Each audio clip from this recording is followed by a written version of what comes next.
I grew up in a house with a hallway that never felt right, too long for the size of the house, too dark, even with the lights on. And at the very end was a door that no one in my family used. My parents said it was just a storage closet. But the weird thing was, no matter how many times we locked it, the door was always cracked open in the morning. When I was little, I'd hear scratching from behind it at night. Not loud, faint, like nails dragging slowly across wood. I told my parents, but they laughed it off, said I had an overactive imagination. I stopped mentioning it, but I never stopped hearing it. When I turned 16, I decided to prove to myself there was nothing inside. One night, I waited until everyone was asleep. I grabbed a flashlight, crept down the hall, and pulled the door open. It wasn't a closet. It was a staircase, leading down into darkness. The air pouring out was ice cold.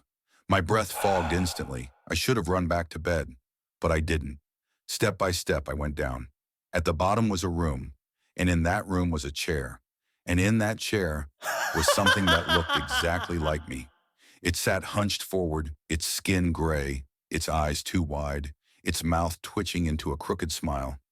I froze, and then, in my own voice, it said, "I've been waiting for you." I don't remember running back upstairs, but when I came to, I was in bed, drenched in sweat. The door at the end of the hall was shut. I tried to convince myself it was a nightmare, until last week when I saw muddy footprints leading from that door straight to my bedroom.